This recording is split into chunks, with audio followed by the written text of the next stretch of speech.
സോനം വാങ്ചുക്കിനെ കസ്റ്റഡിയിൽ എടുത്തതിന് പിന്നാലെ CJP പ്രതിഷേധം കൂടുതൽ ശക്തമാകുന്നു. CJP സ്ഥാപകൻ അഭിജിത്ത് ദീപ്കെ, SFI നേതാക്കളായ ആദർശം സജി, ഐഷി ഘോഷ് എന്നിവരുടെ നിരാഹാര സമരം രണ്ടാം ദിനവും തുടരുകയാണ്. അതേസമയം നാളെ പ്രഖ്യാപിച്ചിട്ടുള്ള പാർലമെന്റ് മാർച്ചിന് ദില്ലി പോലീസ് അനുമതി നിഷേധിച്ചു.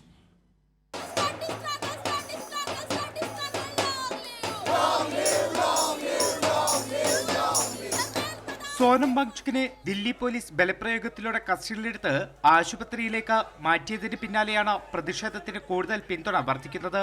CJP സ്ഥാപകൻ അഭിജിത്ത് ദീപ്കെ ഇന്നലെ മുതൽ നിരാഹാര സമരം ആരംഭിച്ചിട്ടുണ്ട്. സമരത്തിന് SFI, AISF, ഐസ ഉൾപ്പെടെ ഇടത് വിദ്യാർത്ഥി സംഘടനകളും ശക്തമായ പിന്തുണയാണ് നൽകുന്നത്. SFI അഖിലേന്ത്യാ പ്രസിഡന്റ് ആദർശം സജി, ജോയിന്റ് സെക്രട്ടറി ഐഷി ഘോഷ് എന്നിവരും ഇന്നലെ മുതൽ നിരാഹാര സമരം ആരംഭിച്ചിട്ടുണ്ട്. സമരത്തെ അടിച്ചമർത്താൻ കഴിയില്ലെന്നും ശക്തമായി മുന്നോട്ടു പോകുമെന്നും ആദർശം സജി പ്രതികരിച്ചു. ഒരു ഘട്ടത്തിനും പിന്നോട്ട് പോകുന്ന സ്ഥിതിയില്ല. ഞങ്ങൾ ഇവിടെ ഉന്നയിച്ച ആവശ്യങ്ങൾ നേടുന്നതുവരെ ശക്തമായിട്ടുള്ള സമരങ്ങളുമായി രാജ്യവ്യാപകമായിട്ടുള്ള സമരത്തിനാണ് ഇപ്പോൾ SFI തന്നെ ആഹ്വാനം ചെയ്തിട്ടുള്ളത്. പോലീസ് അനുമതി തന്നാലും ഇല്ലേലും ശക്തമായി സമരം മുന്നോട്ട് പോകും. ജനങ്ങൾ ഇവിടെ എത്തും. ആ ജനങ്ങളുടെ പ്രതിരോധത്തെ, ജനങ്ങളുടെ ശക്തിയെ തകർക്കാൻ ഒരു പോലീസിനും നാളെ സാധിക്കില്ല എന്നുള്ളതാണ്. നാളെ പ്രഖ്യാപിച്ചിട്ടുള്ള പാർലമെന്റ് മാർച്ചിന് ദില്ലി പോലീസ് അനുമതി നിഷേധിച്ചിട്ടുണ്ട്.